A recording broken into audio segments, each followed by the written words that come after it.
Welcome শিক্ষা সংস্থান।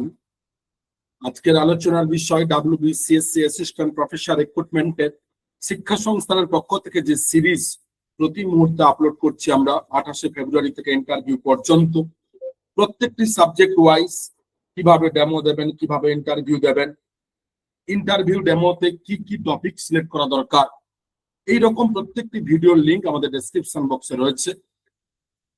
এবং লাস্ট কিছুদিন ধরে আমরা আলোচনা করছি 2019 এবং 24 সালে চাকরি পাওয়া বিভিন্ন অধ্যাপক অধ্যাপিকার বিভিন্ন বিষয়ে তারা কি কি লাইভ তাদের ইন্টারভিউর সময় অভিজ্ঞতা ছিল তা বর্ণনা করছি।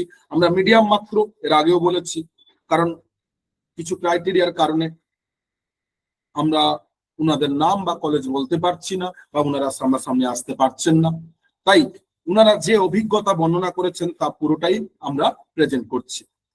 তাই এখনো পর্যন্ত যারা আমাদের চ্যানেলটিকে সাবস্ক্রাইব করেননি, নোটিফিকেশন বার অন করেননি, দ্রুত করুন, যাতে প্রতি মুহূর্তে আমরা ভিডিও নিয়ে আসতে পারি। এছাড়া আমাদের শিক্ষা সংস্থান Belgharia offline online mock interview demo চলছে, অ্যাডমিশন ওপেন, যারা অ্যাডমিশন হতে চান দ্রুত যোগাযোগ করুন।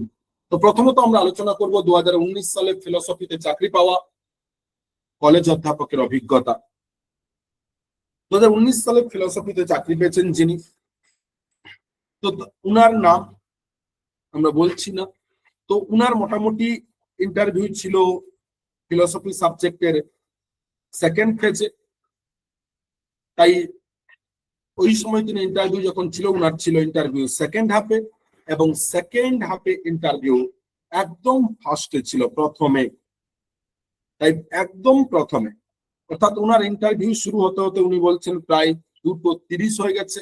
তার আগে কারেকশন শিট এবং ডকুমেন্টস এটসেট্রা রেডি করেছেন, ডকুমেন্টস ভেরিফিকেশন হয়েছে, তিনি ইন্টারভিউ রুমের সামনে দাঁড়িয়েছিলেন, এক্সপার্টরা একে একে জয়েন করলেন, তারপরে উনাকে আসতে বলা হলো।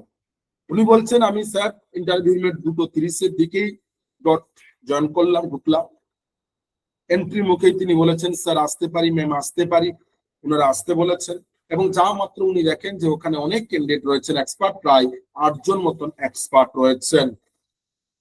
যা মাত্রই উনাকে বসতে বলা হয়েছে, বসা মাত্রই সঙ্গে সঙ্গে ডকুমেন্টস এর ফাইল চাওয়া হয়েছে, এবং ডকুমেন্টস এর ফাইল একজন এক্সপার্ট নিয়েছেন এবং ডকুমেন্টস চেক করেছেন, এবং ডকুমেন্টস রিলেটেড কিছু টুকটাক কোশ্চেন করছেন।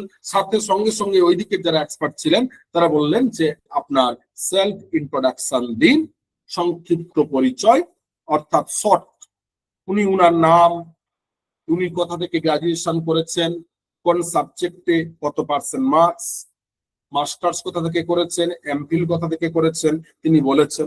উনার পিএইচডি ছিল না বা এনরোল করেননি, উনার এমফিল ছিল, সেটাই তিনি বলেছেন।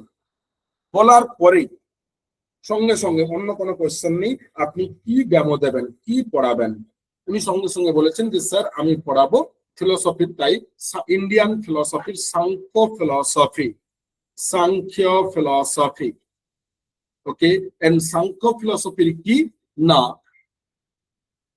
ইভলিউশন থিওরি তথা সাংখ্য ফিলোসফির বিখ্যাত একটি অংশ সৃষ্টি তত্ত্ব। এই ইভলিউশন থিওরি তথা সৃষ্টি তত্ত্ব তিনি প্রথমে বোর্ডে গেছেন, এবং বোর্ডে গিয়ে বোর্ডের সাইজ মোটামুটি 4x5 দিচ্ছিল হোয়াইট বোর্ড প্রত্যেকেরই থাকে, ব্ল্যাকবোর্ড থাকে না, এবং ইভলিউশন থিওরি তিনি বোর্ডে লিখেছেন। তারপরে কিভাবে ইভলিউশন থিওরি হচ্ছে প্রকৃতি পুরুষ, এই কন্টেন্ট গুলো তিনি আলোচনা করে প্রকৃতি পুরুষ কিভাবে হচ্ছে তার একটা ডায়াগ্রাম তিনি জয়েন করেছিলেন, এবং সেই ডায়াগ্রাম ড্র করার পরে তিনি একে একে আলোচনা করছিলেন। তারপরে ওনাকে থামিয়ে দেওয়া হয়, মোটামুটি উনি বলছেন আমি 3 মিনিট মতন আলোচনা করেছি।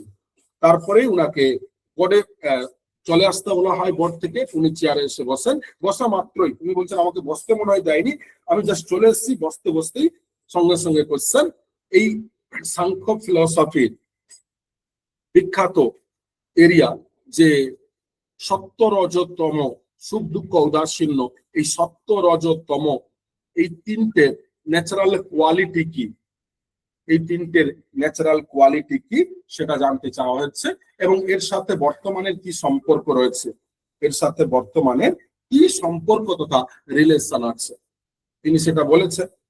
তারপরে পরেই সঙ্গে সঙ্গে ন্যায় ফিলসফি থেকে কোশ্চেন, উত্তর নৈয়ায়িক ফিলসফি এবং নৈয়ায়িক ফিলসফির কনসেপ্টের মধ্যে ডিফারেন্স কি, নৈয়ায়িক এবং উত্তর নৈয়ায়িক। তারপরে সঙ্গে সঙ্গে কোশ্চেন মেটাফিজিক্স থেকে, অন্টোলজি এবং কসমোলজি, এর মধ্যে ডিফারেন্স কি? অন্টোলজি এবং কসমোলজি এর মধ্যে, এই দুইয়ের মধ্যে ডিফারেন্স কি, পার্থক্য কি? এবং তারপরে পরে যে রিসেন্ট ইন্ডিয়ান পলিটিক্যাল ফিলসফি, এই এরিয়া থেকে কোশ্চেন হয়েছে। এবং নেক্সট কোশ্চেন ছিল যে ফিলসফি ইন্ডিয়ান, ওয়েস্টার্ন ফিলসফি থেকে কিছু কোশ্চেন হয়েছিল, যেমন ওয়েস্টার্ন না বেদান্ত এবং ব্রহ্ম, বেদান্তের যে ব্রহ্ম, সেই ব্রহ্ম তত্ত্ব এবং মায়া, এই দুইয়ের থেকে কিছু কোশ্চেন হয়েছিল, ব্রহ্ম এবং মায়া তত্ত্ব কি। তারপরে এই কোশ্চেন ওয়েস্টার্ন ফিলসফির আইডিয়ালিজম থেকে এবং পোস্ট পজিটিভিজম থেকে, আইডিয়ালিজম এবং পোস্ট পজিটিভিজম থেকে কোশ্চেন। উনি ডাইরেক্ট কোশ্চেন গুলো মনে করতে পারেননি, তাই এরিয়াগুলো শুধুমাত্র আমরা বলে যাচ্ছি। এই এরিয়া থেকে তিনি বলেছেন। এবং হেগেলের যে আইডিয়ালিজম, সেই হেগেলের আইডিয়ালিজমের বিশেষত্ব কি, হেগেলের আইডিয়ালিজমের বিশেষত্ব কি। তো এই বিষয়গুলো মোটামুটি উনাকে কোশ্চেন করা হয়েছিল। মোটামুটি উনি বলছেন টোটাল 10 থেকে 12টা কোশ্চেন, স্পেশাল পেপার থেকে কোনো কোশ্চেন হয়নি। অ্যাপ্রক্স উনি মোটামুটি 8 থেকে 9 মিনিট ছিলেন এবং উনি চাকরি পেয়েছেন। তাই এই ছিল ফিলসফির অধ্যাপকের অভিজ্ঞতা। এইবারে আমরা দেখব ফিলসফির সাথেই অভিজ্ঞতা দেখবো কার না, সংস্কৃত। 2019 সালে সংস্কৃতে চাকরি পাওয়া কলেজ অধ্যাপকের অভিজ্ঞতা। তিনি বলছেন যে স্যার আমার সংস্কৃত সাবজেক্টে যিনি ছিলেন, তো উনি টপিক পড়িয়েছিলেন কি না, উনি পড়িয়েছিলেন সংহিতা। তো উনারা মোটামুটি ইন্টারভিউ ছিল মোটামুটি মিডিলের দিকে, উনি ফার্স্ট হাফের লাস্টের দিকে ছিল। তো উনার মোটামুটি ইন্টারভিউ হয়েছিল 1 PM এর দিকে, 1টার দিকে। এবং তখনই তিনি ইন্টারভিউ রুমে যখন ঢুকলেন, তখন দেখছেন প্রায় 7 জন থেকে 8 জন মতন এক্সপার্ট রয়েছে। উনাকে কোশ্চেন করা হয়েছে। প্রথমেই যাওয়া মাত্রই বসুন, বসা মাত্রই ডকুমেন্টস একজন তো নিয়ে নিয়েছে। এবং তারপরেই কোশ্চেন যে আপনার নাম বলুন, শুধুমাত্র নাম বলতেই আপনার বর্তমানে কি করছেন। তো তিনি তৎকালীন সময়ে PhD রানিং ছিলেন, সেটা তিনি জানিয়েছেন। এবং কি টাইটেল, উনার রিসার্চের টাইটেল কি সেটা জিজ্ঞাসা করেছে, সেটা তিনি বলেছেন।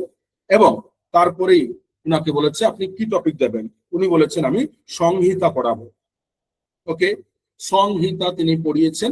এবং সংহিতা কি, বোর্ডে তিনি বলছেন সংহিতা কি কি ব্যাপার, আমি এটা খুব আলোচনা করছিলাম কোশ্চেন এবং অ্যান্সার আকারে এবং ছোট ছোট বোর্ডে লিখতে। এইভাবে আমাকে মোটামুটি বেশিক্ষণ নয়, ওই 2 মিনিটের মতন বোর্ডে রেখেছে। তারপরে বলেছে আপনি চলে আসুন। এবং আসার মাত্রই উনাকে কিন্তু সংস্কৃত সাবজেক্ট, তাই প্রশ্ন প্রচুর পরিমাণে। তো প্রথমত প্রশ্ন যে উনার ছিল যে যোগ দর্শন ইয়োগা ফিলসফির ইমপ্লিকেশন, ইয়োগা ফিলসফির প্রয়োগ তথা বাস্তবে তার কতটা কার্যকারিতা রয়েছে। এবং বাদরায়ণের ব্রহ্মসূত্রে ব্রহ্মের কোন বর্ণনা আছে কিনা, নেই, থাকলে কি ধরনের বর্ণনা আছে, এবং কালিদাস, শূদ্র, এদের সম্পর্কে কিছু কোশ্চেন করেছেন। তারপরে হচ্ছে কাব্যাদর্শের রচয়িতাকার দণ্ডী সম্পর্কে কিছু প্রশ্ন করেছেন। অলংকার শাস্ত্র কি, কাব্যশাস্ত্র কি, প্রামাণ্য এবং প্রমাণের মধ্যে পার্থক্য কি, কৌটিল্যের অর্থশাস্ত্র এবং পাণিনির ব্যাকরণ, এইরকম কিছু মেন এরিয়া কোশ্চেন করা হয়েছে। তো মোটামুটি উনিও বলছেন যে আমাকে মোটামুটি 10 মিনিট মতন আমি ছিলাম ইন্টারভিউ রুমে এবং তারপরে চলে আসেন। তো উনার ছিল এই অভিজ্ঞতা।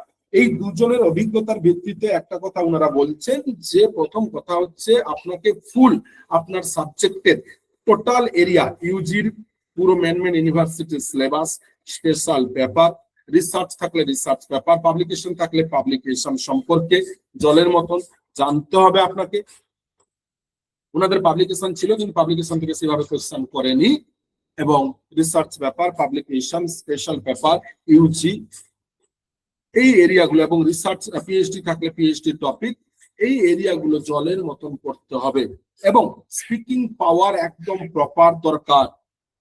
কোশ্চেনের অ্যান্সার খুব ব্রড হবে না, ছোট ছোট করে পড়ানোর সময়ও কিন্তু গল্পের ছলে নয়, একদম lectureship strong method, question answer এবং কোন রকম ভাবে আর্গুমেন্ট নয়, কোন রকম ইনিয়ে বিনিয়ে নয়, ডাইরেক্ট ফ্রন্ট লাইনে কথাবার্তা। এই যে হচ্ছে তাদের অভিজ্ঞতা। তো ধন্যবাদ যারা এখনো পর্যন্ত আমাদের চ্যানেলটিকে সাবস্ক্রাইব করেননি, দ্রুত করুন, কারণ প্রতিদিন প্রতি মুহূর্তে আমরা বিভিন্ন সাবজেক্টের ভিডিও এইভাবে নিয়ে আসবো।